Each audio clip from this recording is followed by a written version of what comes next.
Chicos, bienvenidos, soy Juani. Today we're going to go through one really big thing that confused me quite a bit when I first started learning Spanish, and that is when to use the verbs haber or hacer. In particular, using hace or I. Now, to help distinguish the difference between the two, I've got a quiz lined up for you all, but before we hit that quiz, let's go through when to use I and then when to use hace. First of all, let's take a look at when to use hace. So we use hace when we're talking about a particular period of time that's gone past. For example, fui a la playa hace 2 semanas. Fui a la playa hace 2 semanas. I went to the beach 2 weeks ago. Or viví en Inglaterra hace 2 años. Viví en Inglaterra hace 2 años. I lived in England 2 years ago. We can also use hace when we're talking about the weather. However, in particular, when we're talking about the general condition or sensation of the weather. For example, hace frío. Hace frío. It's cold. Or hace calor. Hace calor. It's hot. Moving forward, we use I when we're talking about the presence or existence of something. So if we're going to talk about the weather, for example, I could say, hay tormenta. Hay tormenta. There is a storm. Or, hay un coche en la calle. Hay un coche en la calle. There is a car in the street. Nice work. I hope that makes sense. I know that was just a quick explanation, but hopefully that gives you an insight into when to use I and when to use hace in Spanish. We're going to jump into that quiz now. So what I'm going to do is put a sentence in front of you. In that sentence, you need to choose whether you put I or whether you put hace in the sentence to complete it. I'm going to give you 10 seconds for each question. If you do need more time, of course, though, feel free to hit pause on the video. Let's get started. El número uno. No tiempo para descansar, así que seguimos trabajando. No tiempo para descansar, así que seguimos trabajando. The answer is no hay tiempo para descansar, así que seguimos trabajando. There's no time to rest, so we continue working. El número dos. Años que no nos vemos, ¿cómo estás?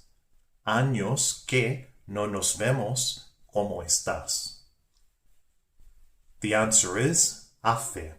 Hace años que no nos vemos, ¿cómo estás? So we haven't seen each other for years. How are you? Next one. No puedo salir porque demasiado tráfico en la calle. No puedo salir porque demasiado tráfico en la calle. The answer is no puedo salir porque hay demasiado tráfico en la calle. I can't leave because there is so much traffic in the street. Next one. Siglos que no iba a la playa. Siglos que no iba a la playa. The answer is hace.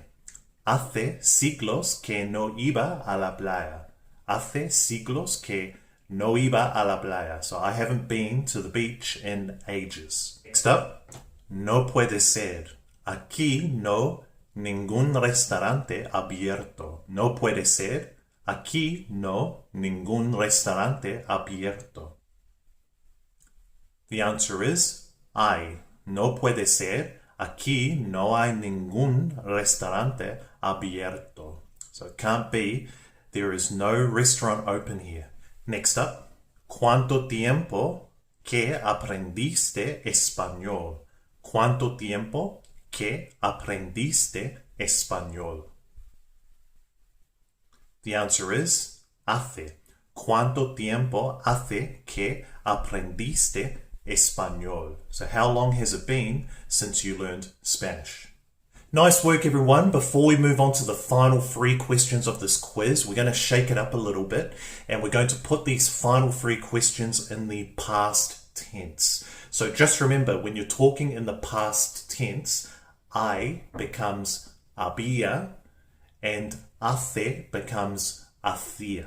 Next one, esta mañana un accidente en la autopista. The answer is había. Esta mañana había un accidente en la autopista. So this morning there was an accident on the motorway. Next one, tanto calor que tuvimos que buscar una sombra. Tanto calor que tuvimos que buscar una sombra. The answer this time is hacía. Hacía tanto calor que tuvimos que buscar una sombra. So it was so hot that we had to search for some shade. Last one. Ayer no nadie en casa cuando llamé. Ayer no nadie en casa cuando llamé. The answer this time is había. Ayer no había nadie en casa cuando llamé. So yesterday there was no one in the house when I called. Great work, everyone. How did you go during that quiz? If you got the majority or all of those questions right, great job. That's a good sign that you are understanding the difference between the two verbs and when to use each in particular situations. If it didn't quite go how you planned, that's okay as well. These things, of course, do take time to start to figure out and start to decipher. If I can help with anything else, please don't hesitate to leave a comment or a question in the comment section below. And of course, if you did get any value from this video, I'd really appreciate it if you hit that like button and consider subscribing if you haven't already. And I'll see you in the next one. Hasta pronto.